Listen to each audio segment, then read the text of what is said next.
Hello everyone, स्वागत है आप सभी का इस वीडियो में। आज के इस वीडियो में हम लोग पढ़ेंगे फैक्टर्स अफेक्टिंग इम्पैक्ट टफनेस। ठीक है, तो कौन कौन से फैक्टर्स हैं जो इम्पैक्ट टफनेस को या इम्पैक्ट स्ट्रेंथ को अफेक्ट करते हैं या प्रभावित करते हैं। ठीक है, इससे जस्ट पहले वाले वीडियो में मैंने आप लोगों को बताया था इम्पैक्ट टेस्ट के बारे में। उसमें मैंने बहुत ही डिटेल से बताया कि इम्पैक्ट टेस्ट हम कैसे करते हैं, कितने टाइप का होता है, सब कुछ। आप वो वीडियो नहीं देखे तो आप वो वीडियो देख सकते हो, मैं उसका लिंक डिस्क्रिप्शन में डाल दूँगा। ठीक है, तो हम सबसे पहले इस वीडियो में जान लेते हैं कि एक्चुअली में इम्पैक्ट टफनेस क्या होता है। ठीक है, या इम्पैक्ट स्ट्रेंथ क्या होता है।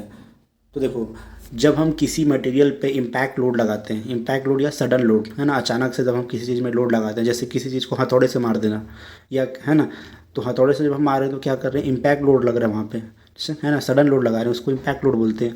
तो बहुत सारे ऐसे मशीन कंपोनेंट होते हैं, बहुत से जो स्ट्रक्चरल पार्ट्स होते हैं वहाँ पे ना इम्पैक्ट लोड लगता है। ठीक है, तो उस कंडीशन में मेटल कैसा बिहेव करेगा या कितनी एनर्जी चाहिए उस मटेरियल को ब्रेक करने के लिए, ये हम डिटरमाइन करते हैं, है ना। इसी को बोलते हैं इम्पैक्ट टफनेस। मतलब किसी मटेरियल को इम्पैक्ट लोड की कंडीशन में जब हम तोड़ते हैं तो कितना एनर्जी एब्जॉर्ब करता है, ये होता है इम्पैक्ट टफनेस।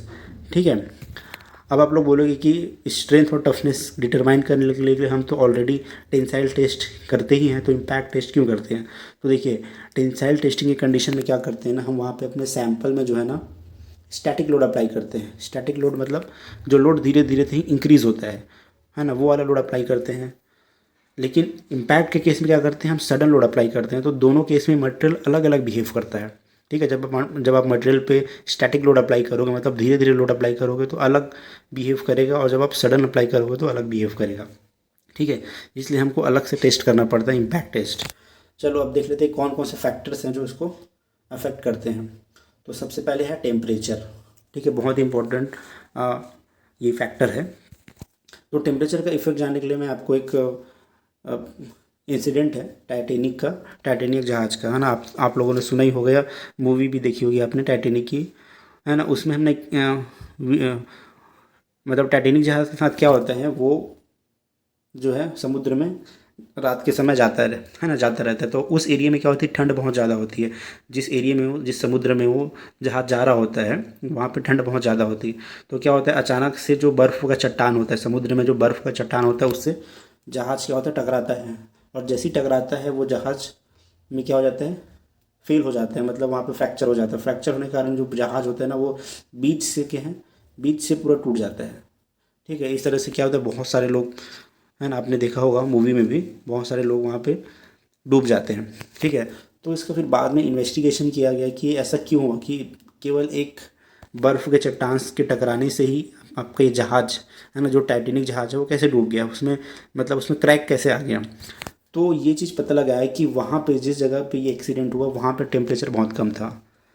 ठीक है, ये मेन फैक्टर पता लगाया गया, है ना। जबकि जब उस जहाज़ को बनाया गया था तो जितने भी टेस्टिंग किए गए थे ना, वो हाई टेम्परेचर में किए गए थे, मतलब रूम टेम्परेचर में किए गए थे, मटेरियल के स्ट्रेंथ को डिटरमाइन करने के लिए, है ना। वहाँ पर टेम्परेचर का इफेक्ट देखा नहीं गया था। लेकिन जब वो एक्चुअली में उस जगह पे जहाँ पर टेम्परेचर कम था, वहाँ पे उसमें इम्पैक्ट लोड लगा, तो वहाँ पे मटेरियल क्या हो गया, फेल हो गया। ठीक है, तब से लोगों को ये मतलब आइडिया आया कि हाँ, टेम्परेचर का भी इफेक्ट होता है मटेरियल के स्ट्रेंथ पे। ठीक है, सेम ये सब इंसिडेंट जो है ना, वो सेकेंड वर्ल्ड वॉर के टाइम पे भी होता था। वहाँ पे बहुत सारे शिप होते थे, वो समुद्र में जाते थे, लेकिन वो बीच समुद्र में जाके ही फेल हो जाता था, टूट जाता था। ठीक है, जहाँ पे टेम्परेचर कम होता था ना, वहाँ पे ऐसे हादसे होते थे। तो वहाँ पे फिर ये चीज़ें आने लगी कि हाँ, टेम्परेचर का कुछ ना कुछ इफेक्ट होता है मटेरियल के टफनेस पे।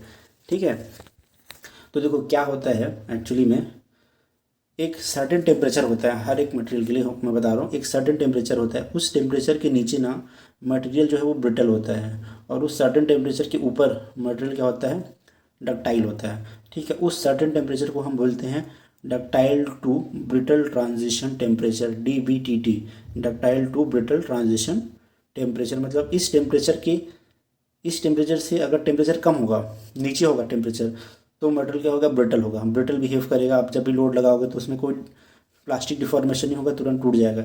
लेकिन इसी टेम्परेचर से हाई टेम्परेचर में जब आप इम्पैक्ट लोड लगाओगे ना, तो मटेरियल क्या है, डक्टाइल होगा। ठीक है, मतलब उसमें प्लास्टिक डिफॉर्मेशन होगा, तो इसको बोलते हैं ductile to brittle transition temperature. ये वाले फोटो में आप देख सकते हो, ये ग्राफ किसके किसके बीच है, ये है इधर आपको इम्पैक्ट एनर्जी, और इधर क्या है, टेम्परेचर। तो ये देखो माइल्ड, ये माइल्ड स्टील का ग्राफ है, देखो कैसे जा रहा है, ऐसे होके ऐसे ये ऐसे जा रहा है, ठीक है। तो यहाँ पे आपको क्या दिख रहा है, बीच में एक ductile to brittle transition temperature, इसको बोलेंगे। मतलब देखो इस टेम्परेचर के अगर आगे हाई टेम्परेचर में क्या है, वो मटेरियल डक्टाइल है, मतलब वो हाई एनर्जी अब्जॉर्ब कर रहा है। ये देखो ये क्या कर रहा है, हाई एनर्जी अब्जॉर्ब कर रहा है। लेकिन इस टेम्परेचर के नीचे मटेरियल क्या कर रहा है, लो एनर्जी अब्जॉर्ब कर रहा है, ठीक है। मतलब उसका टफनेस क्या हो गया, कम हो गया, ब्रिटल हो गया। और उस टेम्परेचर के बाद वो क्या है, डक्टाइल है ना। तो ये होता है ट्रांजिशन टेम्परेचर। अब मटेरियल को कब अच्छा माना जाएगा, है ना। आप ही सोचिए, आप मटेरियल की क्वालिटी को कब अच्छा बोलेंगे, जब ट्रांजिशन टेम्परेचर हाई होगा तब, या लो होगा तब, ठीक है। तो ऑब्वियसली जो ट्रांजिशन टेम्परेचर है क्या होना चाहिए, लो होना चाहिए। ट्रांजिशन टेम्परेचर जितना कम होगा ना, उतना ज़्यादा डक्टिलिटी का रेंज आपको मिलेगा, मतलब उतने कम टेम्परेचर में आप उस मेटल को ले जाके यूज़ कर सकते हो, ठीक है। तो ट्रांजिशन टेम्परेचर जितना कम होगा उतना ही बेटर होगा, ठीक है। अब ये जो ट्रांजिशन वाला जो बिहेवियर है ना, ज़्यादातर बीसीसी मेटल में देखा जाता है, जितने भी बीसीसी मेटल उसमें है, ठीक है। स्पेशली जहाँ पे यहाँ पे देखो एग्जांपल दिए गए हैं माइल्ड स्टील का। अब माइल्ड स्टील क्या होता है, बीसीसी, उसके अंदर बीसीसी स्ट्रक्चर होता है। तो बीसीसी स्ट्रक्चर में ये ट्रांजिशन बिहेवियर जनरली देखा जाता है। एफसीसी मेटल में ऐसा कोई ट्रांजिशन बिहेवियर देखने को नहीं मिलता है, ठीक है। इसके पीछे रीज़न क्या होता है कि जो बीसीसी जो मेटल होते हैं ना, उसमें क्या है, क्लोज्ड पैक्ड प्लेन बहुत कम होते हैं, ठीक है। वहीं जो एफसीसी मेटल है उसमें क्लोज्ड पैक्ड प्लेन होते हैं, जिसको हम स्लिप प्लेन बोलते हैं। एफसीसी में स्लिप प्लेन ज़्यादा होते हैं, और जितने भी स्लिप प्लेन है उसकी पैकिंग भी बहुत अच्छी होती है। लेकिन एफसीसी में जो स्लिप प्लेन जो होता है ना, उसकी पैकिंग एफिशिएंसी बहुत कम होती है, ठीक है। अब स्लिप प्लेन से क्या मतलब है, आपको पता होगा कि स्लिप प्लेन में ही क्या होता है, आपका डिसलोकेशन जो है क्या करता है, वो मूव करता है, ठीक है। और जब डिसलोकेशन मूव करता है तभी प्लास्टिक डिफॉर्मेशन होता है, ठीक है। अब क्या होता है, जैसी टेम्परेचर कम होता है ना, जैसी टेम्परेचर कम होता है तो डिसलोकेशन को मूव कराने के लिए जो स्ट्रेस देना पड़ता है हमको, ठीक है, डिसलोकेशन को भी मूव कराने के लिए हमको कुछ स्ट्रेस अप्लाई करना पड़ता है। तो वो जो स्ट्रेस लगता है डिसलोकेशन को मूव कराने के लिए, वो बढ़ता है ना। कब बढ़ता है, जब टेम्परेचर घटता है। तो कम टेम्परेचर में हमको ज़्यादा स्ट्रेस देना पड़ता है डिसलोकेशन को मूव कराने के लिए, ठीक है। वहीं हाई टेम्परेचर में कम स्ट्रेस देना पड़ता है, ठीक है।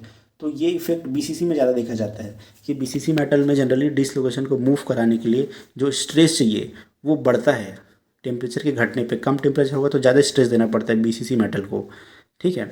इस स्ट्रेस को बोलते हैं पल्स नैब्रो स्ट्रेस, है ना। एक्चुअली हो सकता है मैं प्रोनाउंसिएशन थोड़ा सा गलत भी कर रहा हूँ, यहाँ पे आपको उसके स्पेलिंग भी मैं आपको दिखा देता हूँ।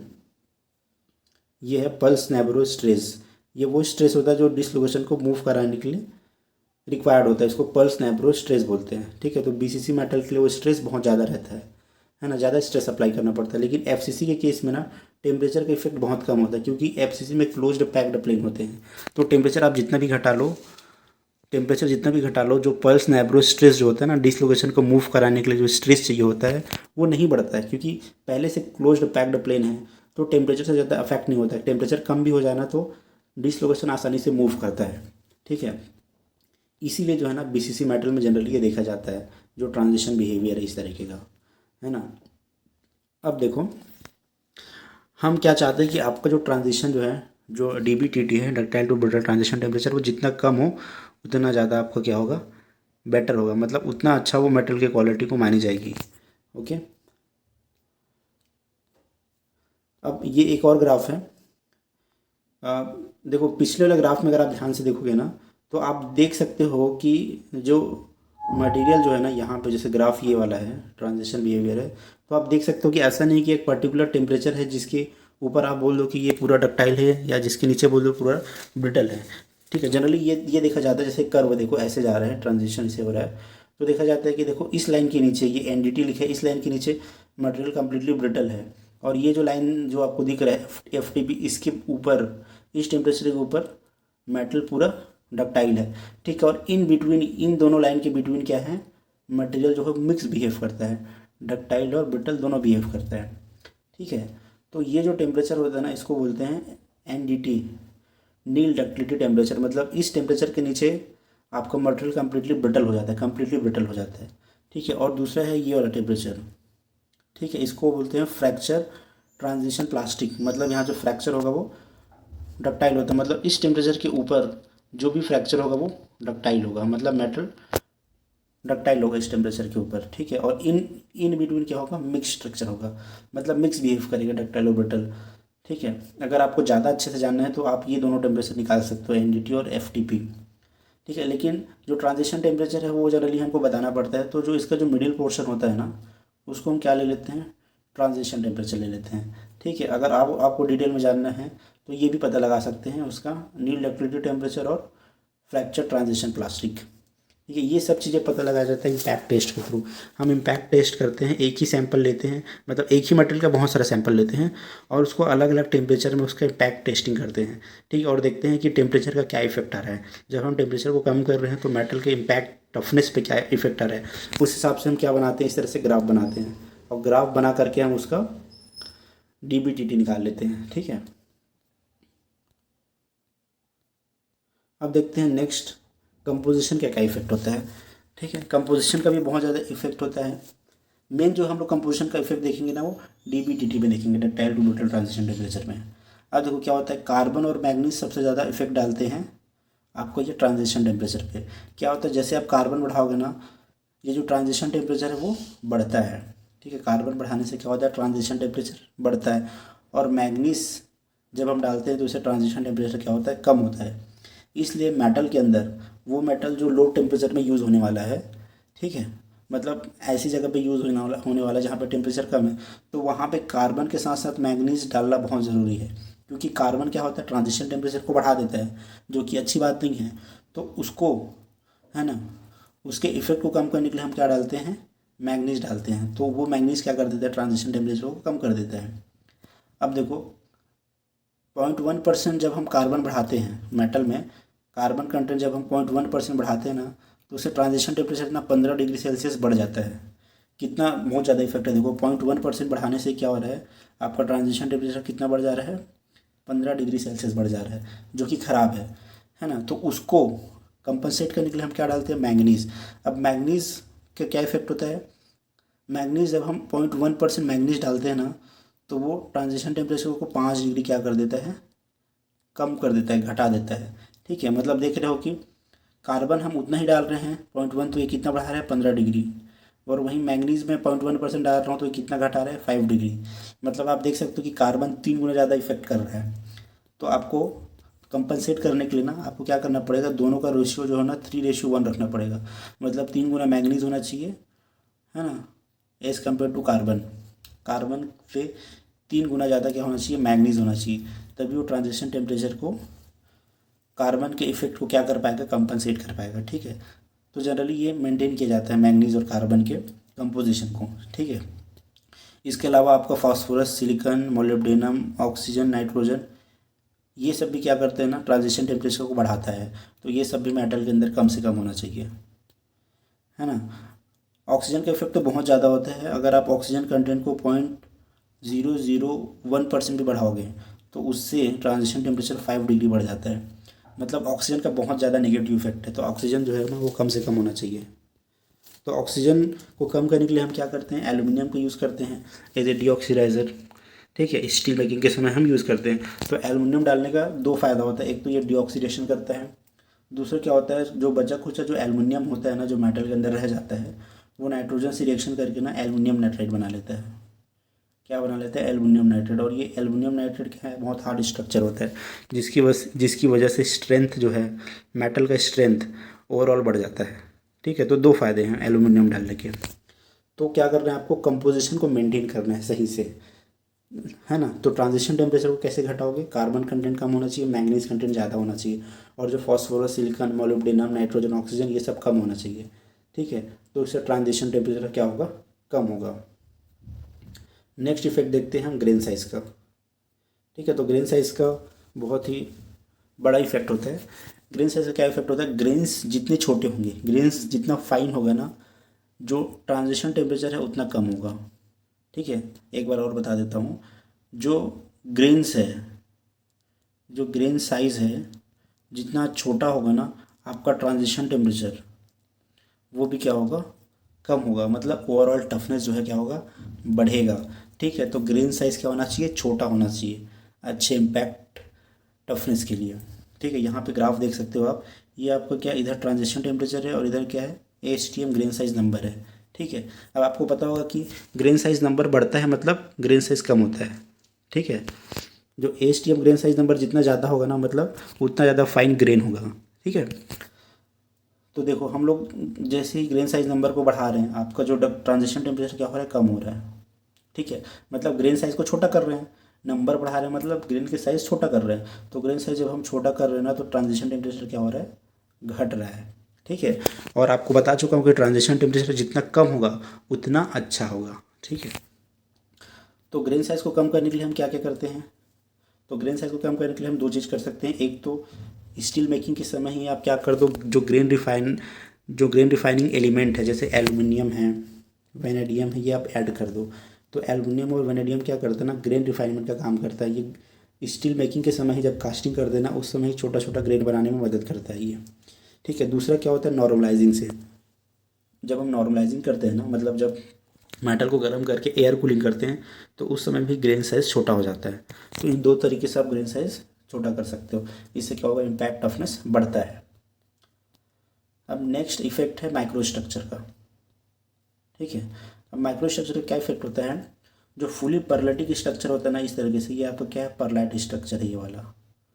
तो फुली जो परलेटिक स्ट्रक्चर जो होता है ना वो ख़राब होता है इम्पैक्ट टफनेस के रिस्पेक्ट में, है ना। तो जितना ज़्यादा परलाइट होगा ना माइक्रो स्ट्रक्चर में उतना टफनेस कम होगा। ठीक है, और वहीं अगर ये वाला होगा टेम्पर्ड मार्टेनसाइट, ये जो दूसरा जो माइक्रो स्ट्रक्चर देख रहे हो ना ये टेम्पर्ड मार्टेनसाइट का है। तो टेम्पर्ड मार्टेनसाइट बहुत अच्छा होता है इम्पैक्ट टफनेस के लिए। ठीक है, टेम्पर्ड मार्टेनसाइट होगा तो इम्पैक्ट टफनेस ज़्यादा होगा। ठीक है, तो ये कोशिश की जाती है कि हम टेम्पर्ड मार्टेनसाइट स्ट्रक्चर रखें मेटल के अंदर। नेक्स्ट इफेक्ट है आपका मेटल वर्किंग का। अब देखिए मेटल वर्किंग का क्या इफेक्ट है, आप सबको पता होगा जब हम रोलिंग और फोर्जिंग करते हैं तो क्या होता है ना, ग्रेन जो है ना इलोंगेटेड हो जाता है। यहाँ पे आप इस फोटो पे आप ध्यान दीजिए थोड़ा सा, रोलिंग के पहले देखो इसका ग्रेन साइज़ क्या है, ये है प्रॉपर साइज़ में है, गोल गोल है ग्रेन जो है। ठीक है, इलोंगेटेड नहीं है। जैसे ही ये रोलिंग हो जाता है तो इसका स्ट्रक्चर क्या हो जाता है, देखो ग्रेन स्ट्रक्चर ऐसे इलोंगेटेड हो जाता है क्योंकि आप रोलिंग और फोर्जिंग से क्या कर रहे हो, उसको दबा रहे हो, मेटल को कंप्रेस कर रहे हो ना, कंप्रेसिव स्ट्रेस लगा रहे हो। तो उसकी वजह से ग्रेन क्या हो जाता है, ऐसे दब जाता है और इलोंगेटेड हो जाता है। इसको इलोंगेटेड स्ट्रक्चर बोलते हैं। ठीक है, इसमें देखो यहाँ पे भी एक्चुअल माइक्रो स्ट्रक्चर में ये आपका रोलिंग के पहले है, रोलिंग फोर्जिंग के पहले, रोलिंग फोर्जिंग के बाद ऐसे आपको इलोंगेटेड स्ट्रक्चर देखने को मिलते हैं। ठीक है, अब देखिए इसका क्या इफेक्ट होता है मेटल वर्किंग का। देखो क्या होता है, जब मेटल में ऐसा इलोंगेटेड स्ट्रक्चर हो जाते हैं, है ना, तो एक मतलब एक डायरेक्शनैलिटी आ जाता है। मतलब पर्टिकुलर डायरेक्शन में मेटल का स्ट्रेंथ ज़्यादा होता है और पर्टिकुलर डायरेक्शन में स्ट्रेंथ कम होता है। होता क्या है ना, ये इलोंगेटेड स्ट्रक्चर है तो इसके अगर इस डायरेक्शन में आप लोड लगाओगे मतलब लॉन्गिट्यूडनल डायरेक्शन में जब आप लोड लगाओगे ना तो वहाँ पे आपको स्ट्रेंथ ज़्यादा मिलेगी, या बोल सकते हो इम्पैक्ट टफनेस की वैल्यू ज़्यादा मिलेगी। जब आप लोड किधर लगा रहे हो, इलोंगेटेड डायरेक्शन मतलब लॉन्गिट्यूडनल डायरेक्शन में लगा रहे हो। लेकिन अगर आप लोड इस डायरेक्शन में लगा रहे हो जिसको हम बोलते हैं ट्रांसवर्सो डायरेक्शन, ट्रांसवर्सो, है ना, ट्रांसवर्सो डायरेक्शन में जब आप लगाओगे ना तो इस डायरेक्शन में आपका इम्पैक्ट टफनेस की वैल्यू क्या होगी, कम आएगी। ठीक है, तो इसका ध्यान रखना है। जिधर रोलिंग हुआ है ना उस डायरेक्शन में आपको वैल्यू ज़्यादा मिलेगी इम्पैक्ट स्ट्रेंथ की और इम्पैक्ट टफनेस की, और उसके अपोजिट ट्रांसवर्सो डायरेक्शन में आपको टफनेस कम मिलेगा। ठीक है, तो ये पर्टिकुलर मैंने पूरा मेटल का बता दिया, मेटल के स्ट्रक्चर का मैंने बता दिया। ठीक है, अब इसके अलावा ये है एनर्जी लॉस। तो ये एक्सपेरिमेंटल है, मतलब एक्सपेरिमेंट के समय अफेक्ट करता है ये सारी चीज़ें। और इससे पहले जो बताया मैंने मेटल के रिस्पेक्ट में बताया। ठीक है, अब अब क्या होता है एनर्जी लॉस। तो ये एनर्जी लॉस कब होता है, जब हम टेस्टिंग करते हैं उस समय की यहाँ पे बात हो रही है। मतलब जब हम ये जो हैमर है उसको एक पर्टिकुलर हाइट से जब छोड़ते हैं, है ना, इम्पैक्ट टेस्ट करने के लिए, तो क्या होता है ना, जब आप छोड़ते हैं तो कुछ अमाउंट में हैमर का भी एनर्जी लॉस होता है। मतलब जो एयर है उससे फ्रिक्शन के कारण, है ना। दूसरा क्या होता है, ये जो हैमर है आपको क्या है, यहाँ से कनेक्टेड है शाफ्ट से। ठीक है, शाफ्ट में यहाँ पे बीयरिंग लगे हुए हैं, तो इस बीयरिंग के कारण भी क्या होता है, कुछ एनर्जी लॉस होता है। ठीक है, अब एनर्जी लॉस होता है तो ये हमें क्यों कंसिडर कर रहे हैं, क्योंकि आपको पता होगा कि इस हैमर को जब इस साइड से हम छोड़ते हैं तो ये दूसरी तरफ मेटल को तोड़ते हुए दूसरी तरफ कुछ हाइट अटेंड करता है। तो जितना हाइट अटेंड करता है वही क्या होता है, इंडिकेट करता है मेटल का टफनेस कितना है। ठीक है, जितना ज़्यादा हाइट अटेंड करेगा मतलब टफनेस कम होता है। ठीक है, तो हमें क्या चाहिए कि ये जो हैमर का एनर्जी लॉस ना हो, है ना, बाकी चीज़ों के कारण एनर्जी लॉस क्यों हो, मेटल को तोड़ने में इसका एनर्जी जाए, ना कि किसी और वजह से एनर्जी लॉस हो। ठीक है, तो इससे क्या इस एनर्जी लॉस ना हो उसके लिए क्या किया जाता है, यहाँ पे जो बेरिंग लगी होती है ना उसको एकदम स्मूथ रखना पड़ता है। दूसरा क्या है, ये मशीन का जो स्ट्रक्चर है ना वो हेवी स्ट्रक्चर होना चाहिए, और ये और पूरा क्या होना चाहिए, ज़मीन के अंदर सपोर्टेड होना चाहिए। क्योंकि जब आप हैमर को छोड़ रहे हो और मशीन में वाइब्रेशन हो रहा है, मशीन हिल रहा है, तो हिलने की वजह से भी एनर्जी लॉस होती है। दूसरा यहाँ पे फ्रिक्शन जो होता है बेरिंग में उसकी वजह से होती है। तीसरा हवा की वजह से होती है। ठीक है, तो ये एनर्जी लॉसेस कम से कम होना चाहिए ताकि आपके जो मशीन है वो सही वैल्यू बताए मेटल का। ठीक है, सेकेंड क्या होता है, स्ट्राइकिंग वेलोसिटी। स्ट्राइकिंग वेलोसिटी क्या होता है कि जिस वेलोसिटी से ये आपका हैमर जो है सैंपल को हिट करता है वो है स्ट्राइकिंग वेलोसिटी। ठीक है, तो स्ट्राइकिंग वेलोसिटी अगर थोड़ा बहुत बढ़ जाए तो उससे उतना फ़र्क नहीं पड़ता है, लेकिन अगर स्ट्राइकिंग वेलोसिटी बहुत ज़्यादा बढ़ जाए तो इम्पैक्ट टफनेस को गलत बता सकता है। क्योंकि वेलोसिटी पे डिपेंड करता है आपका मेटल का टफनेस क्या है। जितना ज़्यादा वेलोसिटी से हैमर मेटल को हिट करेगा मतलब उतना ज़्यादा क्या होगा, स्ट्रेन रेट होगा, उतना तेज़ी से उतना हिट करेगा, मतलब इम्पैक्ट लोड ज़्यादा होगा, तो उस कंडीशन में टफनेस जो है क्या होगा, मेटल का कम आएगा। ठीक है, तो ये वेलोसिटी भी एक पर्टिकुलर जो है ना रिक्वायरमेंट के हिसाब से ही होनी चाहिए, बहुत ज़्यादा वेलोसिटी से नहीं होनी चाहिए, उसका भी स्टैंडर्ड है। तो ये जितनी भी मशीन होती है ना आपका इम्पैक्ट टेस्टिंग मशीन, उसका टाइम टाइम पे कैलिब्रेशन करना बहुत ज़रूरी है। क्योंकि ये जो मशीन है वो दिखने में तो बहुत आसान है, बट इस पर कैलिब्रेशन जो है ना थोड़ा टफ होता है। ठीक है, तो इन सब का ध्यान रखना पड़ता है। तो ये था ये वीडियो पूरा इम्पैक्ट टफनेस के बारे में। ठीक है, तो हमने क्या क्या देख लिया है इसमें, क्या क्या क्या देखे, एक बार थोड़ा सा रिवाइज कर लेते हैं। सबसे पहले हमने देख लिया टेम्परेचर का इफेक्ट। टेम्परेचर का इफेक्ट क्या देखा हमने कि एक पर्टिकुलर टेम्परेचर होता है जिसके नीचे मेटल ब्रिटल बिहेव करते हैं और उसके ऊपर मेटल डक्टाइल बिहेव करता है, तो उस टेम्परेचर को बोलते हैं ductile to brittle transition temperature, है ना। और ऐसा वाला जो ट्रांजिशन बिहेवियर केवल बीसीसी में देखने को मिलता है, एफसीसी मेटल में हमको देखने को नहीं मिलता है। ठीक है, दूसरा हमने क्या देख लिया, कंपोजिशन का इफेक्ट देख लिया कि कार्बन कार्बन है, फॉस्फोरस, सिलिकॉन, मोलिब्डेनम, ऑक्सीजन और नाइट्रोजन, ये हार्मफुल इफेक्ट डालते हैं, ये ट्रांजिशन टेम्परेचर को बढ़ा देते हैं। ठीक है, तो ये सब क्या होना चाहिए, कम होना चाहिए। जो मैंगनीज है वो ट्रांजिशन टेम्परेचर को कम करता है। ठीक है, उसके बाद क्या देखिए, ग्रेन साइज। ग्रेन साइज जितना छोटा होगा ना ट्रांजिशन टेम्परेचर उतना कम होगा। ठीक है, मतलब इम्पैक्ट टफनेस की वैल्यू ज़्यादा होगी। नेक्स्ट हमने क्या देखा, माइक्रो स्ट्रक्चर का। तो माइक्रो स्ट्रक्चर में जो है टेम्पर्ड मार्टेनसाइट जो टेम्पर्ड मार्टेनसाइट है वो सबसे बेस्ट होता है इम्पैक्ट टफनेस के लिए। नेक्स्ट हमने क्या देखा, मेटल वर्किंग। तो मेटल वर्किंग में हमने ये देखा कि जो रोलिंग का जो डायरेक्शन होता है उस डायरेक्शन में मेटल का स्ट्रेंथ ज़्यादा होता है, क्योंकि उधर आपका ग्रेन जो है इलोंगेटेड रहता है, और उसके अपोजिट 90 डिग्री मतलब ट्रांसफर डायरेक्शन में मेटल का स्ट्रेंथ कम होता है। फिर हमने क्या देखा, एनर्जी लॉस, मतलब मशीन को जब हम हैमर को पर्टिकुलर हाइट से छोड़ते हैं तो एनर्जी लॉस कम से कम होना चाहिए। अब एनर्जी लॉस होता कहाँ पे है, एक तो बेरिंग में फ्रिक्शन के कारण, दूसरा अगर मशीन अच्छे से हेवी नहीं है, मशीन हिल रही है तो वाइब्रेशन के कारण एनर्जी लॉस हो सकता है।